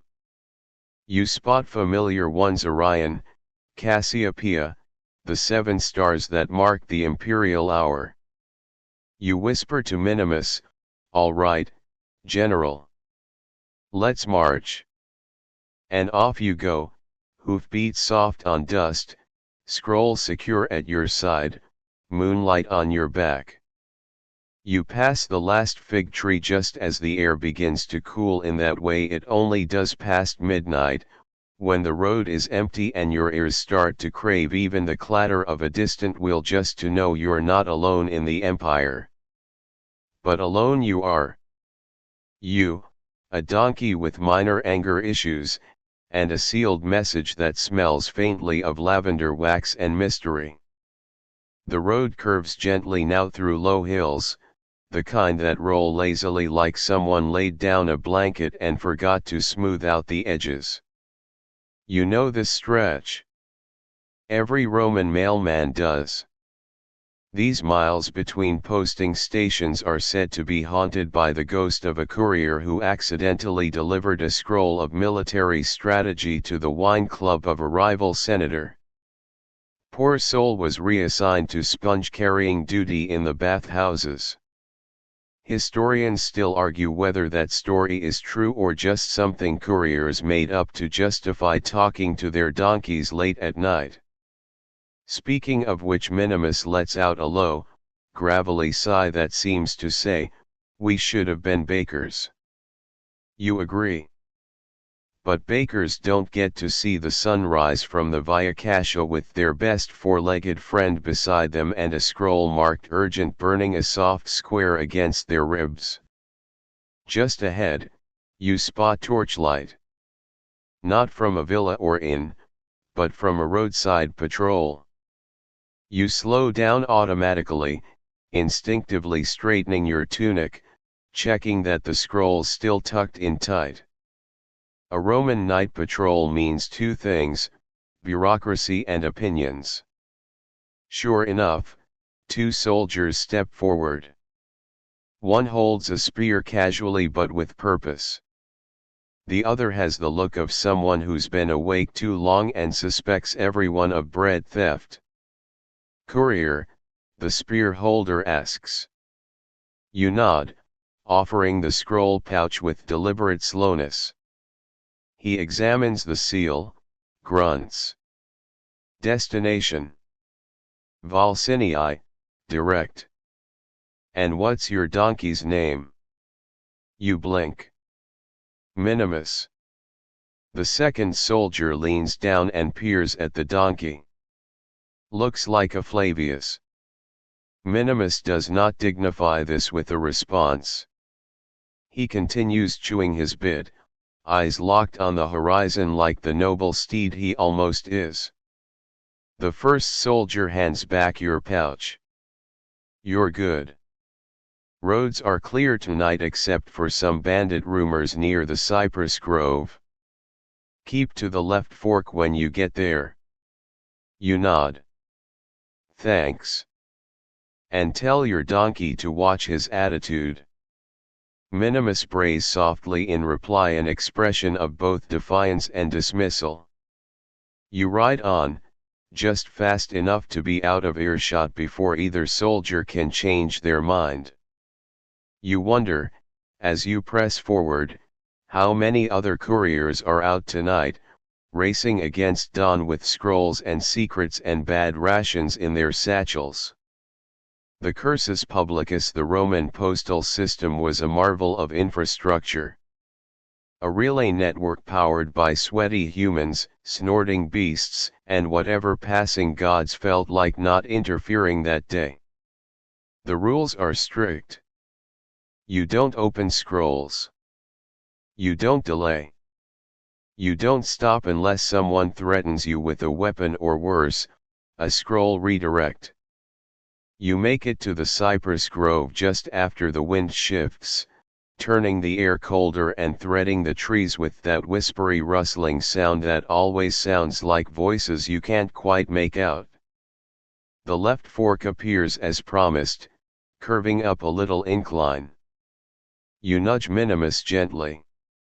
He does not appreciate this, but complies. The road narrows, the trees closing in. For a few minutes, there is only the rhythm again, hoof steps, breath, night sounds. You adjust your belt, shrug your shoulders, shift the weight of your satchel. Everything feels heavier near dawn. Not just the gear but your thoughts, too. You wonder what it's like to write the scrolls, not carry them.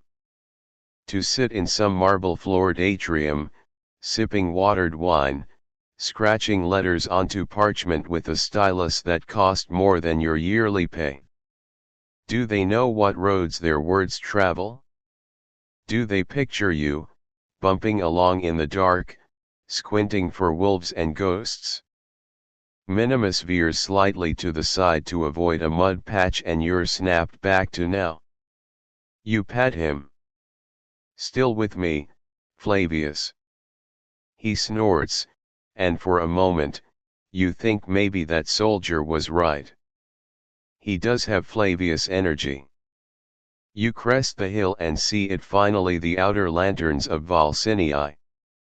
It's not quite sunrise, but close.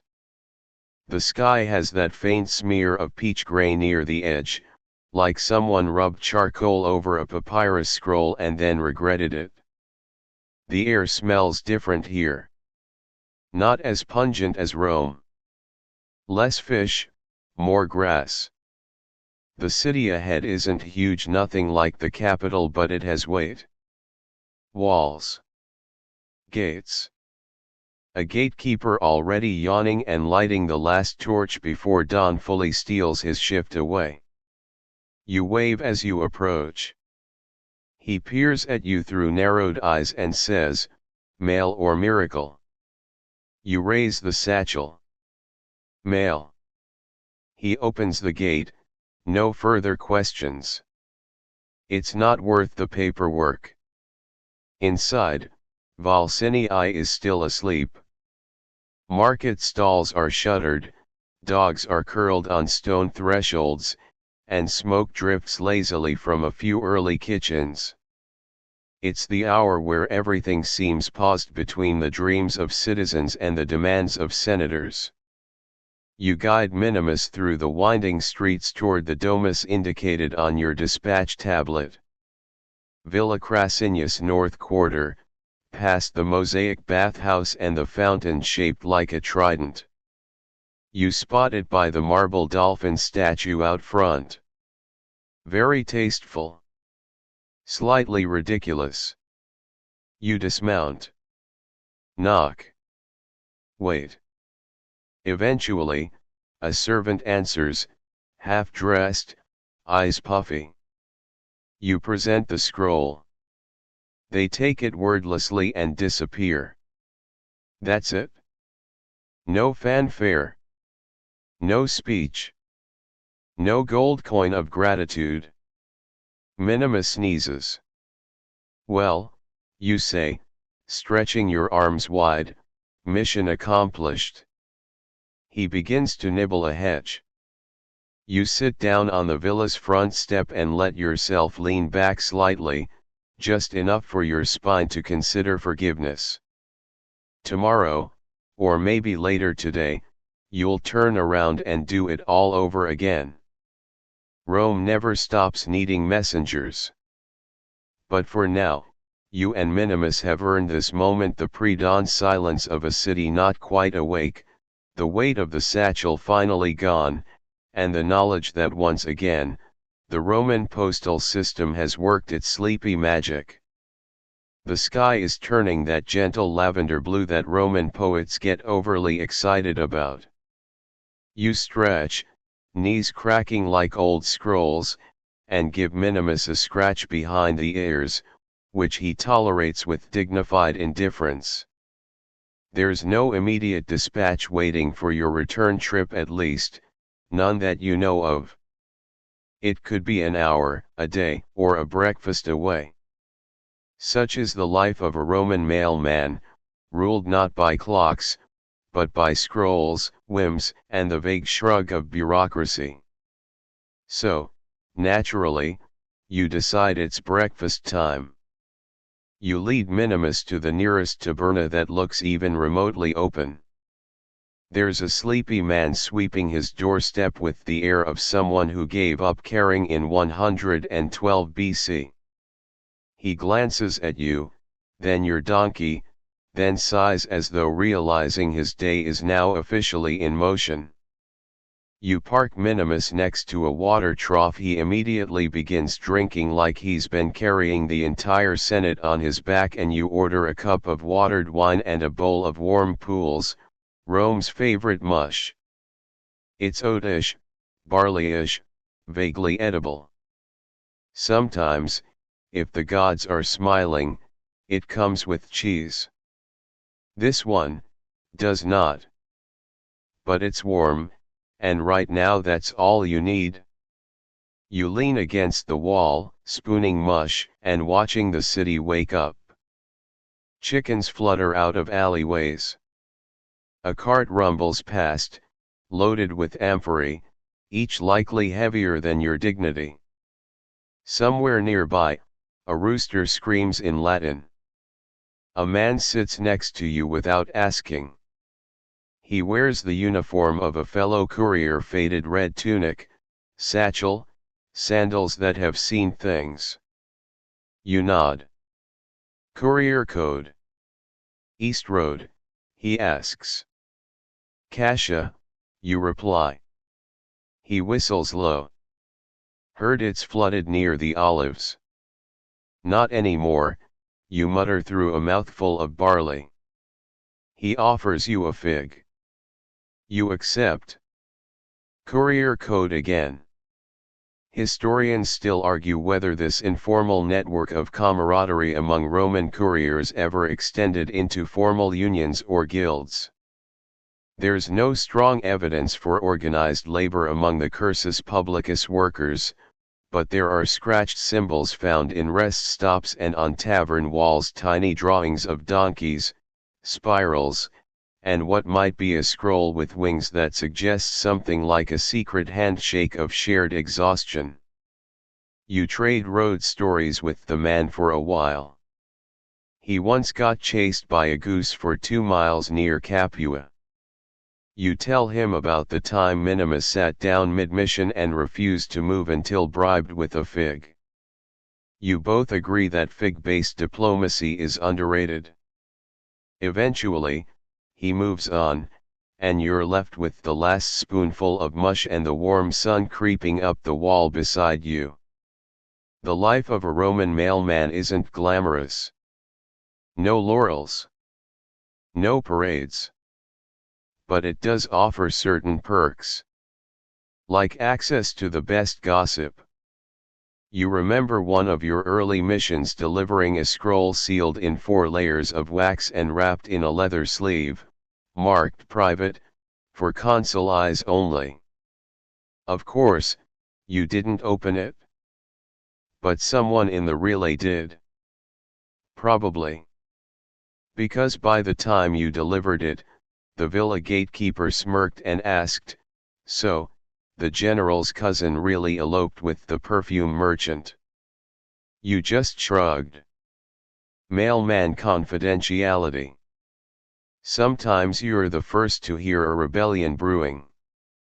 Other times, it's just a senator's shopping list: wine, dates, new sandals, and a hairless dog. You've seen messages that change the course of elections, and ones that are just recipes for boiled eel. Each scroll is a slice of Rome's enormous, chaotic, glorious bureaucracy, and you, underpaid, sunburnt, and likely mildly scurvy-prone, are the artery through which all that information flows. You finish your breakfast, pay with a coin so small it jingles more than it's worth, and return to Minimus. He eyes you, wondering if more figs are forthcoming. "Not today," you mutter. He snorts. You take him down to the local stables for a brush and a nap. You both deserve it. The stable hand recognizes you. "Back again," he says, patting Minimus on the flank. "Always." The stall is small, but clean. You curl up in the hay next to Minimus, who immediately flops onto his side with a groan of great dramatic flair. You close your eyes. Outside, Valsinii is fully awake now. The marketplace hums with haggling voices, clanging metal, and the occasional "Who took my olives?" But inside the stable, there's peace. You and your donkey, wrapped in the smell of hay, leather, and whatever unidentifiable herbal concoction the stable hand swears keeps fleas away. You think, not for the first time, that there's something comforting about this life. It's repetitive, sure. Grueling, often. Occasionally absurd. But it has rhythm. You always know what's expected: get the scroll, follow the road, dodge the bandits, deliver the scroll, eat the mush, find the donkey, repeat. And no matter how ridiculous your day is, whether you get accused of being a goat thief or asked to deliver a love poem written entirely in rhyming Latin, it's never boring. The imperial postal system, with all its efficiency and overcomplication, rests quietly on your shoulders. Or more accurately, on Minimus's. You drift a little, thought slowing. The last thing you hear before sleep starts tugging at your eyelids is the stable hand humming a tune. Something local. Something old.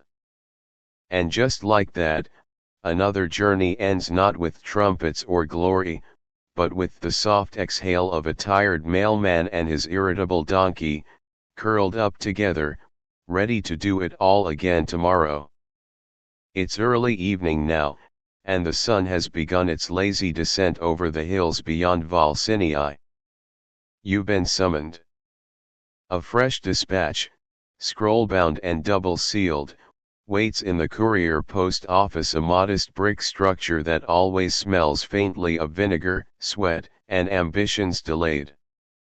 Minimus is reluctant to rise, rolling a single eye toward you with the weariness of a creature who knows too well what comes next.